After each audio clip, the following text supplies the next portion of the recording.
Good afternoon and welcome to the Recruitment Curry Show. This is your host Ketan Gajjar, and today I'm happy to be joined by Akash Taneja. Akash is the founder and managing partner of Momentum Advisory Partners. Akash, welcome to the show. Hey Kevin, thank you so much for having me on the show today. Really appreciate it. Fantastic, fantastic. So Akash, can you tell us a bit about yourself and your journey in the M&A market in the staffing industry? Yeah, absolutely. So first off, again, thank you for having me on. My name is Akash Taneja, and I am the founder and managing partner of Momentum Advisory Partners. Momentum, we're a mergers and acquisitions M&A advisory firm with a very specific focus in the staffing and solutions industry. So what does that mean? So we advise and represent founders, owners, shareholders, investors of staffing and solutions businesses in all segments and verticals of the industry, whether that be IT, healthcare, accounting, finance, life sciences, engineering, etc. We advise and represent these individuals on the sale of their company. And so I'm pretty happy to say that since our founding of the company in July of 2020, there isn't another firm that has completed as many transactions as we have in the staffing industry. And I think there's a number of reasons for our success in the space. First and foremost, our experience in the industry. I've actually been doing this now for just over 15 years. And so we have our finger on the pulse of the market. We know who the market participants are. We know what they're looking for. We know how to position our clients to maximize value when they're exiting their business. Also, we take a very pragmatic approach to our clients. We're very upfront with them from the onset. We set a very realistic expectation of where the market is at. We don't, like to tell our clients, that they can get this very high multiple when it's not realistic. So we set expectations out very early on with our clients.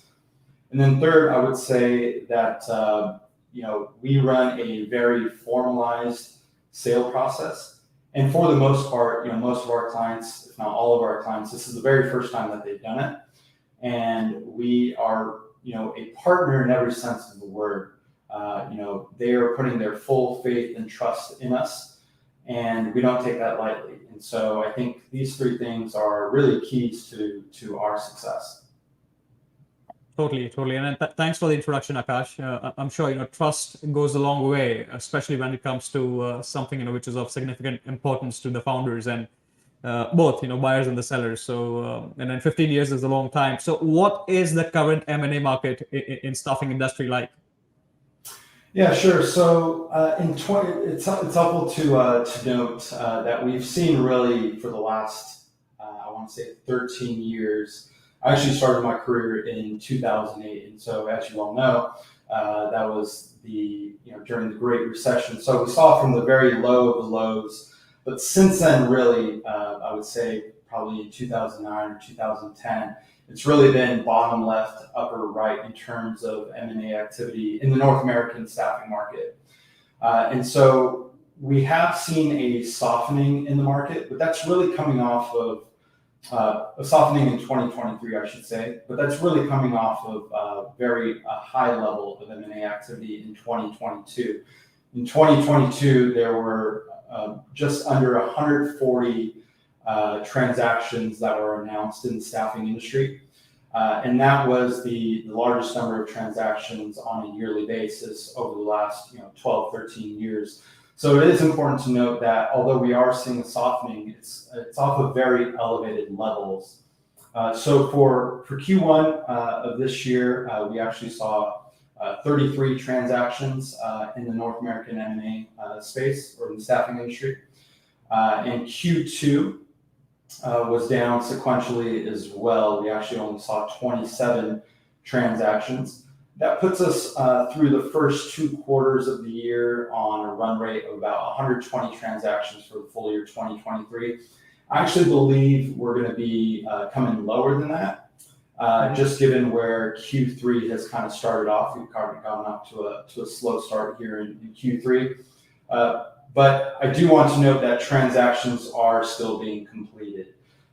What we're seeing really is, and what we're hearing from buyers, because we have pretty regular conversations with buyers, is that they have a much higher threshold for the acquisitions that they are doing. So they have a higher standard now for the deals that they'll take a look at. So although transaction activity has gone down, there are still a lot of transactions that are occurring of quality businesses. We actually put out a quarterly M&A activity report. We actually have our Q2 2023 M&A activity report that we published last month. So I'd encourage anybody who's interested to either go to our website, or we actually also have it posted on LinkedIn. But in our most recent report, we actually asked one of the more active M&A participants on the buy side, a gentleman by the name of Chris Moulton. He heads up the M&A activity for the Tandem Group, and he noted in our report that same thing. He echoed what many other buyers were saying, is that they're looking for very high quality businesses, very strong management teams, businesses that have a very specific niche, companies that place and find hard to find skill sets. So those sorts of acquisitions are still on the top of the list for acquirers. So it's pretty narrowed down then in terms of the requirement and the choice.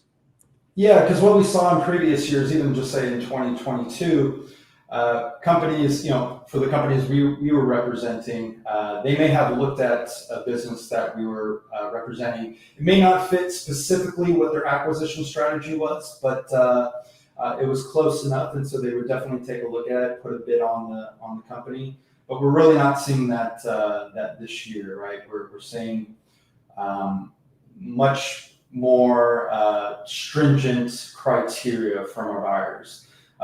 Now, I do believe a big reason for that is just the current economic environment that we're in, right? So we continue to see, inflation, although it's coming down.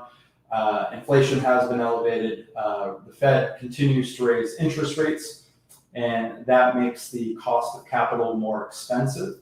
It also makes the credit conditions tighter, so the access or availability to credit or debt is tougher to find. And buyers are just being more cautious, right? They're seeing within their own businesses a bit of a downturn or a slowdown. And so they're really in no rush to go out and just start, continue to acquire. They're waiting for the dust to settle a little bit. And that makes sense, right? So we do believe as we get into these, next 6 to 12 months, as the landscape starts to get a bit more clear, that buyers will begin to slowly start dipping their toe back into it. And we'll start seeing levels that we saw in 21 and 22. We would love that, wouldn't it?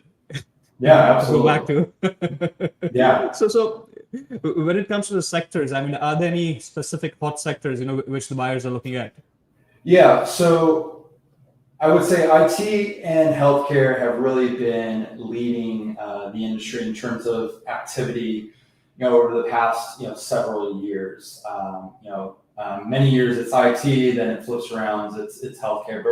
But we're seeing a lot of activity in both IT, healthcare. Actually, what's interesting, what we found in Q2 of this year, where there were, the largest number of transactions for the quarter were actually of search businesses. So these could be retained search, direct hire.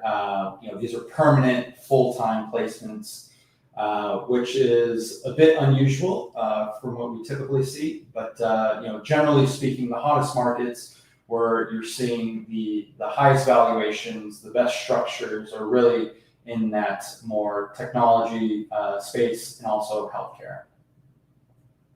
And then in terms of the types of buyers, you touched upon this point, previously.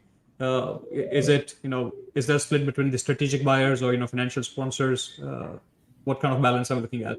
Yeah, absolutely. So what's interesting is that what we've seen really in not just our business but in the market as a whole is that there's really not just one type of buyer that's available to a potential seller, right? So traditionally, you had the strategic buyer who could be a larger staffing organization, but now you also have financial sponsors that are involved. So this is particularly private equity. So private equity has made significant investments in the staffing industry over the past, several years. Some major investments in the space, and so what they look to do is they look to buy what's called a platform investment. This would be their initial foray or their initial investment into a space, and from that they look to build, grow that business, and do some add-on strategic acquisitions through that. So there are there's a larger group of buyers that's now available to sellers. And private equity actually, what they do is they have a different structure that they provide or that they offer to a potential seller that a strategic buyer, doesn't.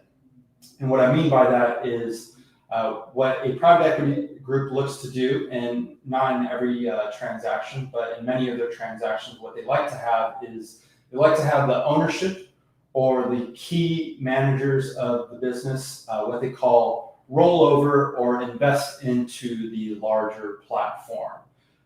So they like to have their owners that the businesses that they're investing in have some skin in the game. And so what it provides to sellers is an initial liquidity event. So they're going to get some amount of the purchase price at the closing, but then they get to invest alongside the private equity group. And what they get is this, what they call a second bite of the apple. So the opportunity after 3, 5, 7 years, however long the private equity group will hold the investment, when they sell it, obviously the model is to buy low, sell high. That the owners will be able to to capture that second liquidity event and capture that additional potential upside. So that's what private equity offers. And so in the last several transactions that we've actually completed, there has been a private equity component to it, where the buyer was backed by a private equity group. So private equity group had made the investment into the platform. That platform or other strategic staffing company made the acquisition of one of our clients. So we have seen them get much more involved. So I would say the market is still more heavily weighted towards strategic buyers in terms of the number of transactions.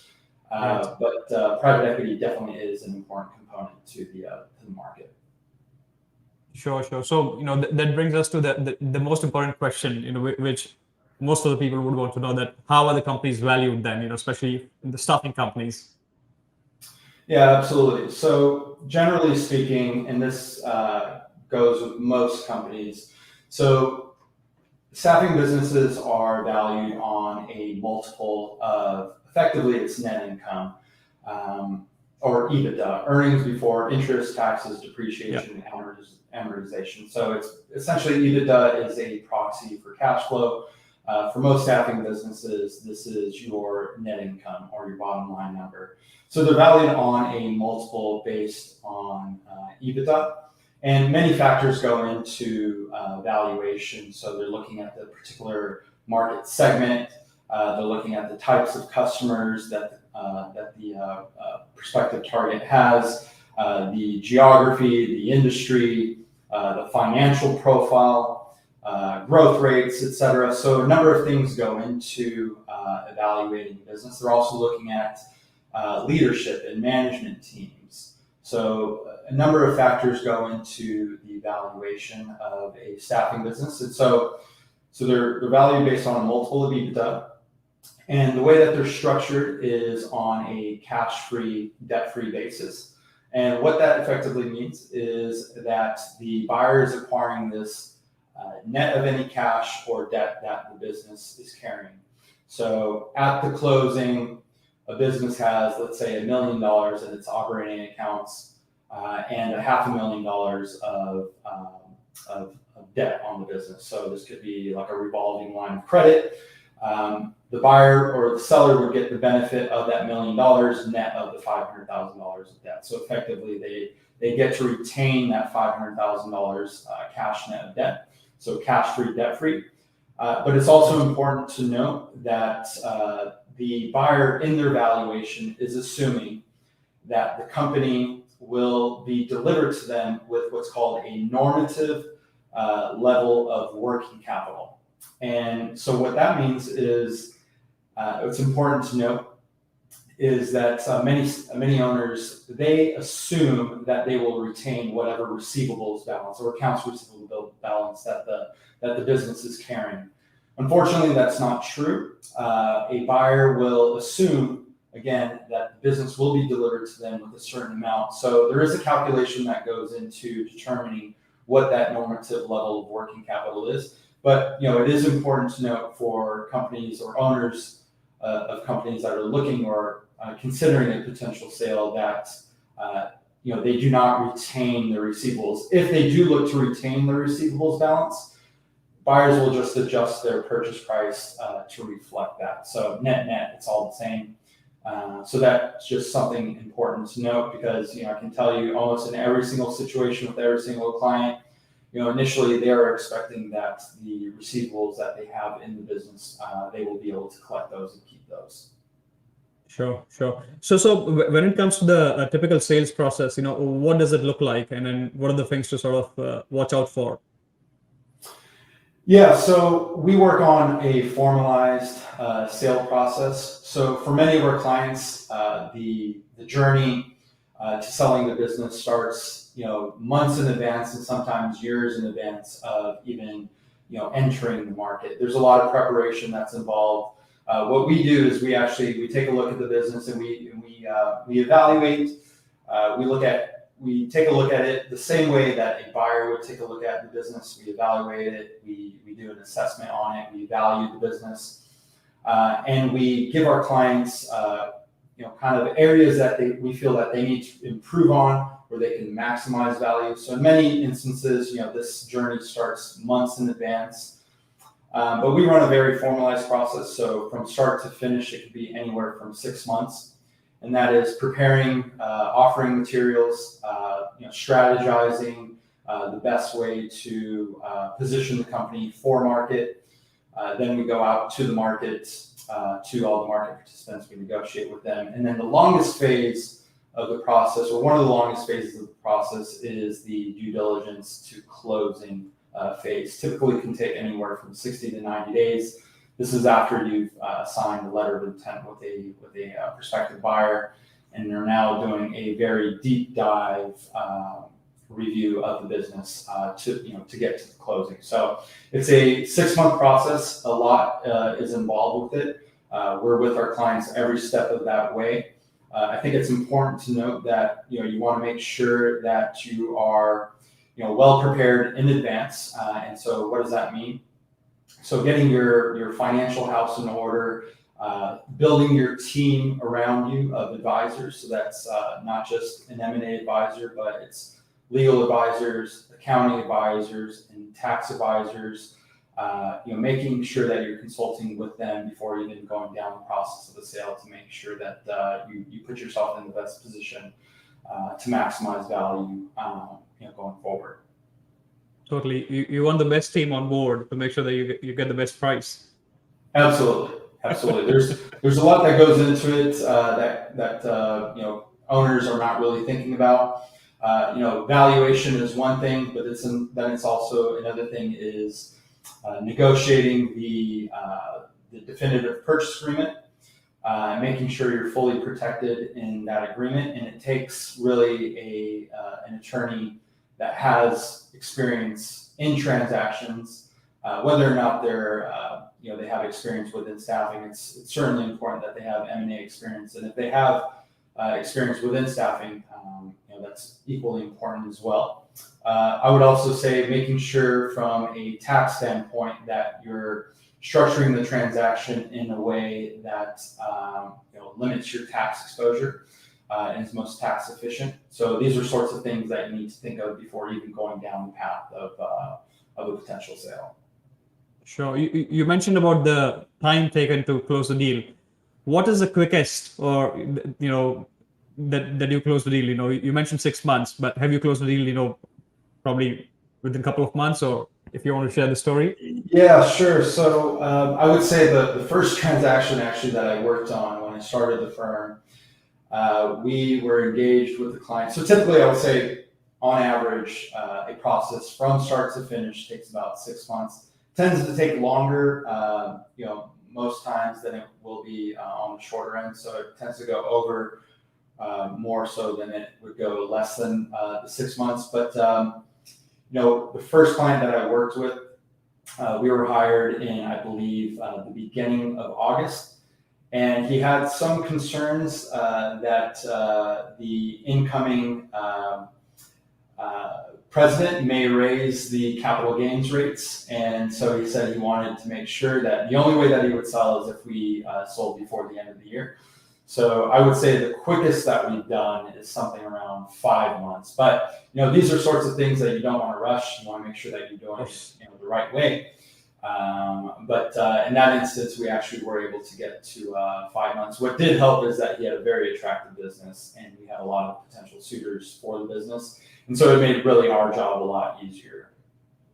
But I would say it tends to go over 6 months more than it goes less than 6 months. And a lot of that has to do with, there's a lot involved in it for a seller, and just preparing the information that's required to put together the offering materials or to market the company. A lot goes into that, and a lot of companies just initially aren't set up to produce that type of information. Maybe they don't produce it a certain way that we like to see it, or the way that buyers like to see it. So it does take some time, but generally speaking, I would say about 6 months. That was my next question as well, because it needs a lot of prep. So I'm sure you come across a lot of sellers who are obviously thinking of doing this activity, but then when you actually discuss the facts, what percentage of dropouts that you sort of found yourself, that somebody comes to you and then when you talk about this is what you need. Yeah, sure. So how we work basically is we like to, before we even we begin an engagement or sign an agreement with one of our clients, what we do is we prepare what's called a marketability assessment and valuation opinion of their business. So we're basically viewing the company as a buyer would in the current market, and we present them with a valuation, basically, essentially, kind of what we're seeing in the market for a company of their size and type. And we like to be very, realistic with what these owners can expect, not just in terms of the total valuation, but also the structure of the deal, because it is important to note that it's not just an all-cash deal. A lot of deals have structure where there are contingent components, there are notes. As I mentioned with private equity, there is rollover equity. Yeah. So we like to give them all the information that we can in the beginning, and have them make an informed decision whether or not it makes sense for them, right? If it achieves their goals and their expectations.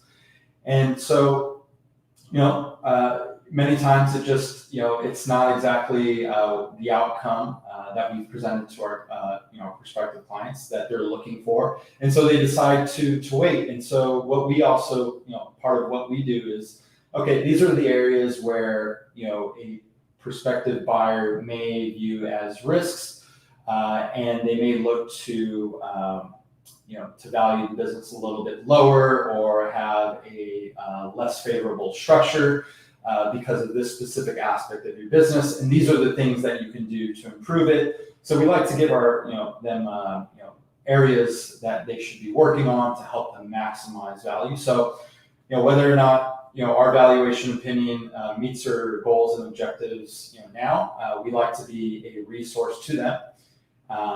And when the time is right, maybe it's, a year, 2 years, or, multiple years down the line, we'll reevaluate it at that point, and we'll go through the entire exercise again. Sure. And then you mentioned about, obviously you assisting the sellers as well in terms of, how to maximize value, in a transaction. And that leads to the next point, which is, how do you, or rather the importance of working with a professional, partner to help you through the process. And then, which is what Momentum Advisory Partners do, isn't it? Yeah, absolutely. So, I would say the majority of transactions are not through an advisor like us, right? It's basically a larger staffing organization or private equity firm has identified a specific target and they approach that target themselves, right? And so as a potential seller, in that situation, you're really only dealing with one potential buyer if you are, considering a sale at that time that prospective buyer reaches out to you. What we do is, first and foremost, we have experience, a vast amount of experience in this industry. This is what we've been doing for well over a decade. We know who the market participants are. We speak with them on a regular basis. They reach out to us regularly to make sure that we know what it is, what type of a company that they're looking for. So we know who the market participants are. We know the types of businesses that they're looking for. We know how the companies are valued. And so there's a lot of value in that, in what we do, right? So it's not just we have access to a large group of buyers, which is very important, but we know how to position our clients in a way to maximize their value. And like I said, in preparation, we can tell them, hey, if this company, if there are a number of suitors for this company, if it will be a large market for this company, or if it better serves their interest to focus on certain things, grow the business, and then we'll revisit that. But also running a formalized process is important because we're getting multiple offers. That's the whole point of us running this formalized process, is that we're getting multiple suitors. And so we have negotiation leverage in that, to get the top value for the business. So, so those are the sorts of things that we offer as a specialist in this industry. It's the experience that we have, the access to the buyers, access to decision makers at the acquiring companies, and we know how to position our clients in a way to maximize value. Sure. And then there can be a whole new separate show for this, but there are a lot of, so there's a push in the UK market right now to go to the States, establish a staffing agency, a recruiting agency there. What happens here, how would somebody in the based in the UK, if they want to acquire a business in the States, what are the points high level that you would sort of talk about? Yeah, sure. So I think regardless if it's a UK-based firm that is looking to expand in the US, or if it's a US-based firm that's looking to expand within the US, I think the most successful transactions are done by those who really have a plan in place, that have really given a lot of thought, come up with a strategy, included their executive team, their CFOs, their legal, to devise a strategy for acquisitions. And part of that strategy is the specific type of company that they'll be looking to acquire. So is it in a specific vertical of, let's say, IT staffing? Are they looking for a specific technology or niche that the company does? Is there a specific geography? The size of company that they would be looking to acquire?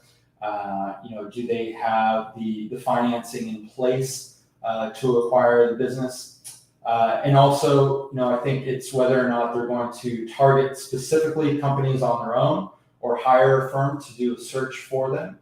I think one thing that they should definitely be doing if they've already have their plan in place and are looking for acquisition targets, is to reach out to firms like Momentum. We work on exclusive engagements that we can share with them. If there's a certain company that we are advising or representing that may fit their criteria, they're going to want to reach out to firms like ours to discuss what types of business that they're looking for, so that make sure that we're on their radar. So I think initially those are the sorts of things that any buyer, whether UK-based or US-based, should consider before even thinking of an acquisition. What is one tip that you would part with, especially for the sellers in this market?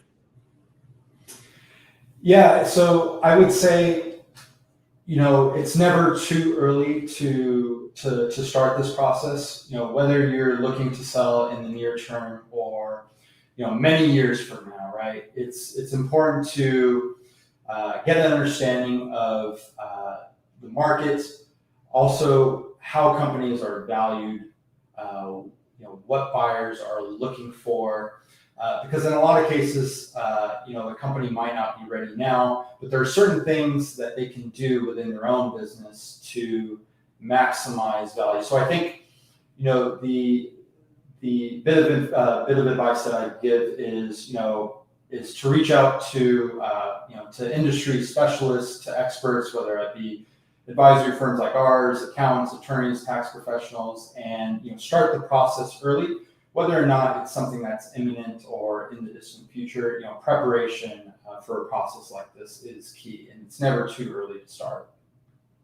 So prepare before you need it. Yeah, absolutely. Absolutely. Good stuff. Good stuff. So Akash, thank you very much for being on the Recruitment Curry Show. Fantastic insights there, and thanks once again. Having me. Thank you for having me, Ketan. Yes. I really appreciate it, and look forward to talking to you soon. Cheers. Thank you. All right. Bye.